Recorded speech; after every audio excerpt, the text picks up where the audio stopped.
মই আছোঁ এতিয়া মোৰ ঘৰৰ বেলকনিত আৰু বেলকনিত মই এইকাৰণে দেখাইছোঁ মোৰ ঘৰৰ বেলকনিত আছোঁ আৰু ইয়াতে এই বেলকনিখন মই দেখাইছোঁ এই বেলকনিখনত এতিয়া মই সৰুকৈ এটা বস্তু দেখুৱাব খুজিছোঁ সেইটো হৈছে মই এটা সজাত এই সজাটো দেখিছে আপোনালোকে এই সজাটো দেখিছে এই সজাত কেইটামান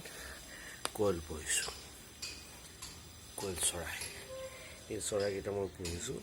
ছটা চৰাই মই পুহিছোঁ কইল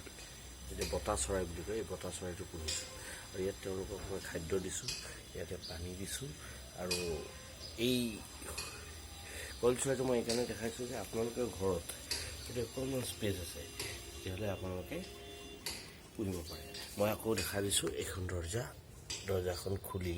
মই গৈছোঁ ভিতৰলৈ আৰু ভিতৰত মই এয়া দানা এয়া কইল চৰাই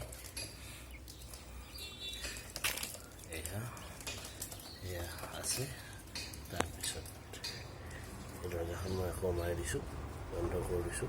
দৰ্জাখন বন্ধ কৰিছোঁ আৰু ইহঁতৰ খাদ্য এয়া দিয়া আছে আৰু এয়া পানী দিছোঁ আৰু আজি কেইদিনমান হৈছে মই সিহঁতৰ পৰা কণী পাইছোঁ আৰু এইকেইটা কণী মই আপোনালোকক দেখাইছোঁ এয়া